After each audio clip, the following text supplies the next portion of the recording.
こんにちは、宮沢よいです。今日はですね、最強の学級崩壊予防術10選、こんなテーマでやっていきたいと思います。よろしくお願いします。最近ですね、どうやら荒れてる学級、崩壊してる学級がね、増えてきているみたいです。そういう相談の声もすごく多くなってきましたし、Amazon のね、書籍の売上ランキングなんて見てると、やっぱ学級崩壊系の本の売り上げがぐーっと上がってきてるんですね。結構しんどい先生多いだろうなっていうふうに思ってですね、この学級崩壊、どういうふうに予防したらいいのか、あるいは今もうすでに崩壊しちゃって荒れてる雰囲気が悪いなっていうふうに思ったとしても、そこからどうやって軽減していけばいいのかなっていうところを紹介していきたいと思いますので、この動画良ければね、最後までご視聴ください。よろしくお願いします。宮沢優衣教育研究所。さあ早速いきましょう。10個もあるんでね、テンポよくやっていきたいと思います。1つ目はですね、揃えろっていうことでですね、揃えましょう。学級の雰囲気が悪くなっている学級を見ると、やっぱりね、どの学級も揃わないんですよ。揃えるべきところが揃わないんですよ。例えば授業の開始時刻揃わないんですよ。座り方揃わないんですよ。持ち物揃わないんですよ。名札つけるんだったら名札揃わないんですよ。とにかく全てありとあらゆることが揃わないんですよね。なのでこれ一つ一つ揃えていきましょう。ポイント、一番大事な揃えるべきポイントは授業の開始時刻ですね。授業の開始時刻が揃ってさえいれば、子どもたちの学習の機会はなんとか保証できるんで、もちろん授業中しんどいこといっぱいあると思いますけれども、一番大事なまず揃えるところは授業の開始時刻、必ず揃えていきましょう。それができてから他のところもね、ちょっとずつ揃えていきましょう。一つ目、学級崩壊予防術の10選のうちの一つ目、一番大事なのは揃えるべきところは揃えろってことですね。続いて2つ目はですね、教師も揃えましょうっていうことですね。揃えるっていうのは何も子どもたちだけが揃えるっていうことじゃないんですよ。ひとたび指導をしたことであるならば、教師もきちんと揃えるべきですね。例えば授業中帝国開始をしましょうって指導をしたんだったら、教師も授業帝国開始ができるようにもう準備をしておくっていうことですね。子どもたちだけ準備させて、教師だけ一人で丸付けをしているとか、そういうことをして別の仕事をしているっていうことがあってはならない。最も模範的な存在、360度どこから見ても子どもたちが指導した理想的な姿で自分が荒れるような、そんな状況にしておきましょう。これもちろん簡単なことではないですけれども、でも仕事なんでね、子どもたちに指導したことはできるだけそういう自分であるようにね、努めましょう。そして3つ目ですね、勝手にいろいろ決めるなっていうことです。教師が勝手に独断でいろいろ決めちゃいけません。物事を決めるときは必ず子どもの意見を大なり小なり汲み取るようにしてあげてください。そうすると子どもたちから反発の目っていうものがね、消え去っていきます。例えばですよ、この後学習発表会、あるいは総合的な学習の時間のアウトプットの場としての発表会みたいなものがあったとしましょう。だいたい役割分担をしたりすると思います。その役割分担で教師が、もうあなたたちはこの A グループ B グループ C グループ決めたからね、これでやっていきましょう、これでいきなさいとか、もう総合的な学習の発表はもうこういう内容でいきますよっていうのをトップダウンってガーンって与えてしまうと、なんでこれやりたくないんだけど、こんな内容やりたくないんだけどとか、劇嫌なんだけど、なんで歌歌わなきゃいけないのとかっていろんな反発の目が出てくる。なので総合の発表の内容なんだけれども、田植えをしてきましたと、田植えをしてきたんだけれども、じゃあどういうような発表の形態内容にしていきましょうか、何かアイデアありますかとか、役割分担をしていきたいと思うんだけれども何かアイデアありますかって子どもたちの意見を受けて、じゃあこういうふうにしていきましょうかという対話をしながら決めていくと、子どもたちから反発の目っていうのはなくなっていきますね。対話が大事です。4つ目は、叱るときは叱れ、ただし論破はやめましょうということですね。子どもたちは不適切な言動をしますから、きちっと叱るときはビシッと叱る必要があります。だけれども論破するとこれ良くないですね。叱るっていうのはそもそも何で叱るのかって言ったら、その不適切な言動を改めて行動改善していくために叱るわけですよね。この時に必要なのは子どもの納得感です。納得感が一番生まれないのは論破です。確かに論破っていうのは正しい意見を子どもたちに説得させるには有効かもしれない。でも納得と説得は違うわけですね。説得させても行動変わらないわけです。関係構築は促されないわけです。欲しいのは説得じゃないです。子どもたちの納得感なんですね。ならばどうするのかって言ったら、まずは何か不適切な言動があった時にどうしてそういう状況になったのかっていうのを事実をきちんと整理して、子どもたちの思いやあった出来事をちゃんと聞いた上で、反省点を子どもたち自身に尋ねて、私はこれが悪かったですってちゃんと言語化させて、その後に初めて指導っていうことですね。続いて最強の学級崩壊予防術10選のうち5つ目でございます。。怒鳴るなってことですね。今叱り方のお話ししましたけれども、その叱り方、怒鳴ってはいけません。怒鳴るっていうのは効果的なんですよ。大きい声でドーンと雷を起こせば子供たちね、シューンとして塩らしくなってくれますからね。でここに変な味を占めて成功体験を感じて怒鳴りまくる先生がたまにいるんですよね。あの教室からいつも雄たけびが聞こえてくるっていう、そういう教室たまにありますけれども、一番恐ろしいのは怒鳴りっていうのは慣れるんですよね。怒鳴りっていうのはもう最終手段ですよ。教師の指導技術って言っていいか分かんないけれども、本当に最終手段なわけです。でもこの最終手段、最終兵器を日頃から使いまくってると子どもたち慣れちゃって、あの先生また怒鳴ったら、あの先生また吠えてるわ、よく吠えるね先生、あの先生みたいなねふうに思われたら、もうこれどうしようもないわけですよ。怒鳴るっていう行為を使わなくても解決できる解決方法はたくさんあります。そのポイントは一旦静寂させて子どもを落ち着かせて、何よりこっちが落ち着いて子どもたちと一緒に解決をしていきましょう。怒鳴らないということですね。6つ目、渋滞を起こさせるな。これすっごい大事です。子どもたちが何かトラブルを起こす時って必ず渋滞が起きてるんですよね。子どもたちと子どもたちが衝突するっていうことは、そこに人間と人間が近い状況下にあるってことがほとんどなんですよ。例えばですよ、些細なことだけれども、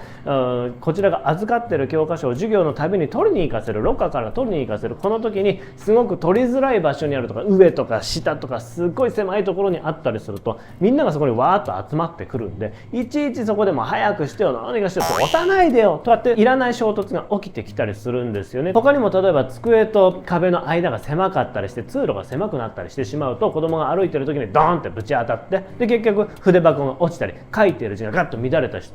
たりして、何すんだよって、ここから衝突が始まっていったりするんですよ。人口密度が高ければ高いほど子供たちのストレスが高くなっていって、で実際に衝突の件数も増えていって、こちらが解決しなければいけない生徒指導の案件も増えてくるんですよね。なので基本的には机と椅子っていうものはスカスカにしていきましょう。子供たちが使うようなもの、教材とかっていうのは取りやすい場所に置いておきましょう。これが鉄則ですね。人口密度を減らすようにしておきましょう。これ非常に重要なポイントです。教室環境ですね。7つ目、子どもたちに暇を与えるなっていうことですね。子どもたちがやることなくなってしまうと基本的には悪さをします。ここで一番心がけたいのは、子どもたちが行っていく学習活動、その学習活動が終了した後の指示まできちんとしておくということですね。例えばプリントを3枚やりましょうっていう、そういう授業があった時に3枚終わっちゃった子どもはどうするのかっていう、4枚目があるのか、全く別のタブレットで問題を解いていっていいのか、はたまた全く別の学習活動をしていっていいのか、このきちんと共通理解をした上で活動を進めていきましょうということですね。これちょっと余談になりますけれども、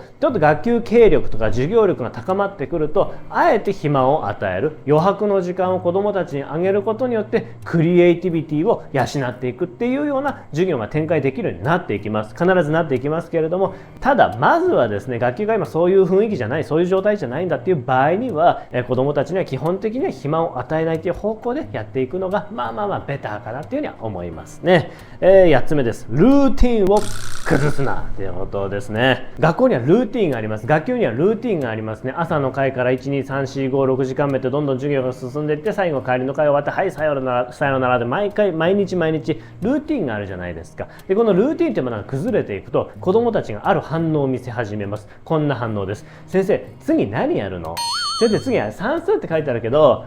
体育にしようよとか、外で鬼ごっこしようよっていうようなルーティンを崩してしまったがゆえに、ルーティンって変えていいんだ、崩していいんだっていう、そういうルーティンを崩壊させる可能性を子どもたちはきちんと学んでいくんですね。なので絶対にルーティンを崩してはいけません。教師自身がきちんとまず授業を流していくということ、そして月曜日から金曜日まで5日間のうち一体何日間それができたかっていうのをカウントしてみてください。教師3年目か4年目の頃、どうにもルーティン通り進まないなというふうに思って、5日間のうち何回うまくいくんだろうっていうのをカウントしたことがあったんですよ。そしたら5日間のうちうまくいったのはたった1日でした。なんか子供が喧嘩してきたりとか、こっちは急な電話があって授業の開始に遅れちゃったりとか、本当に完璧にパーフェクトにルーティン通りいくっていうのはなかなかね多くないんですよね。まずはですね、いつ自分自身のカリキュラム、ルーティンが一体崩れてしまうのかっていうのを知ることが第一歩だと思いますので、ぜひちょっと明日からの授業で自分のルーティンが崩れた瞬間っていうものをよーくね、注意深く観察してみてください。それがおそらくこの1年間何度も何度も反復して起きてきているはずなんでね、あとはその要因を潰していけばいいっていうことですね。このルーティンを崩さないということでございます。あと2つですね。学級崩壊予防術9つ目でございます。授業ごとに机を揃えていきましょうということです。学級が荒れ始めると必ず教室環境が荒れていきますね。机が曲がったり、物がいっぱい落ちていたり、掲示が斜めになってたり、黒板にバーっとなんか落書きがあったり、とにかく教室環境が荒れていくんですね。教室環境全てをパーフェクトにしていきたいですけれども、これいきなりは無理です。一つずつ改善していきましょう。一番やりやすいのがまず授業、子どもたちの机と椅子をピシッと揃った状況で授業を開始していく。ここが一番イージーなんですね。ここから始めていきましょう。ポイントは教師が指示をしないということ。でも子どもたちに委ねていても子どもたちは斜めになったまんまですからね。こういう時には仕組みを使っていきましょう。授業の挨拶する学級が多いと思います。挨拶の言葉何でもいいですけれども、例えば今から授業始めます、お願いしますだったら、この和形に一つ机と椅子を揃える和形を加えてあげたらいいですね。今から授業を始めます、机と椅子を揃えましょう。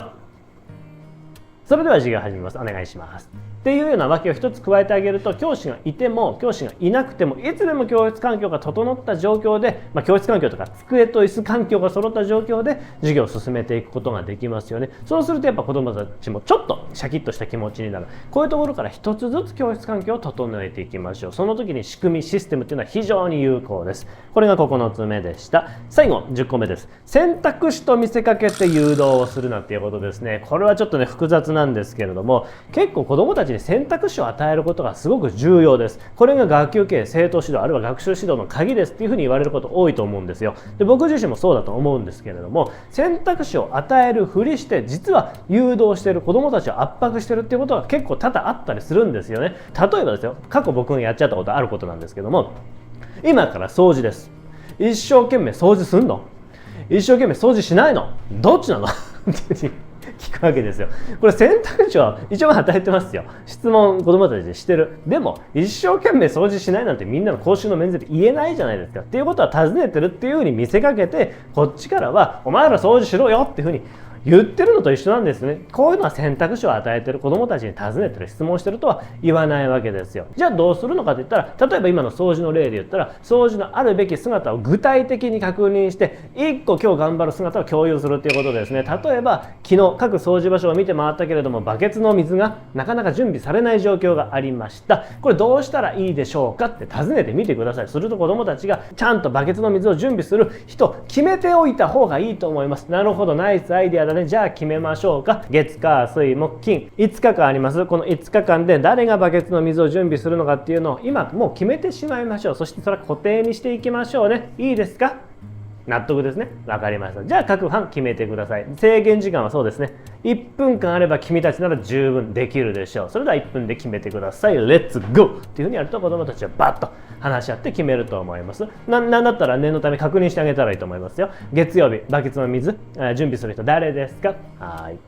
火曜日誰ですか？はい。水曜日、はい。木曜日、はい。金曜日、はい。っていう形でやっていくと、子どもたちのバケツの水の準備っていうものが改善していきますよね。一生懸命掃除しなさいとか、一生懸命やるの？一生懸命やらないの？ちゃんとしなさいよっていうよりも何倍も効果があると思います。ただやっぱり具体的なピンポイントの指導なので、他にもいっぱい課題は出てくると思いますよ。準備はしたけれども、掃除の終わりのバケツの水今度放置してあるとかね。いろんな課題はまだ山積みだと思いますけれども大丈夫です。学級経営する時間は1年間200日あるんです。まだ残りね100日弱あるんです。っていうことは100個弱の指導ができるっていうことじゃないですか。まだまだいけます。まだまだいくらでもいい学級作りって絶対できるんですね。なので諦めないで絶望することなく前を見てポジティブなキラキラした気持ちで4月始まった時の今年の学級経営頑張るぞ、いい学級作っていくぞって時希望に燃えていた美しい目の輝きをもう一回担任が取り戻して頑張っていっていただきたいなっていうふうに思っております。今日の動画が面白かったよ、役に立ったよっていうふうに思っていただけたら、よければいいね、コメントしていただけたらすっごい嬉しいです。また皆さんと同じ職場で働いておられる大切な同僚の先生がおられたら、この動画をシェアしていただけるとちょっともしかしたら何かの役に立つかもしれないので、ぜひシェアしていただけると嬉しいです。よろしくお願いします。こんな感じで学級経営に関する動画1日1本配信しておりますので、お見逃しのないようにぜひチャンネル登録もポチッとよろしくお願いします。お待ちしております。最後一つお知らせさせてください。じゃん、こちら研究所メンバーシップ限定動画でございます。ナンバー444、廊下で授業 OK、 真に受けると授業が荒れます。最近よく言われるんですよね。自由進路学習とか自己調整学習、素晴らしい学習形態だと思いますし、僕自身も実際授業中取り入れることはありましたけれども、結構これがセンセーショナルな SNS とかニュース記事とかで扱われて、授業を廊下でしても OK だぜなんていうふうに言われちゃうことがあるんですね。これ確かにそうなんですよ。学習の場を子どもたちが選ぶことっていうのは主体性を引き出す上で一つの要因にはなりうるんだけれども、ちゃんと準備前提を整えないまま子どもたちに好きな場所で好きなように学習をしても OK よっていうことをしてしまうと、ドッカーンと授業荒れ始めていってしまうんですよね。じゃあどういう基盤を整えなきゃいけないのかなっていう最初の基盤作り、今日紹介したようなすごく大事な学級経営、授業を展開していく上ですごく大事な基盤作りを紹介していますんで、授業の中でも秩序安定させていきたいよ、でも子どもたちにもっといい学習はさせてあげたいんだよっていうような思いがある先生はこちらの動画見ていただければ何らかのヒント必ず手に入ると思いますんで、よければご視聴ください。研究所メンバーシップにご登録いただければ今すぐにこちらの動画ご視聴いただけます。今日も最後までご視聴いただきありがとうございました。皆さんの学級経営心から応援しております。また明日次の動画でお会いしましょう。さよなら、バイバイ。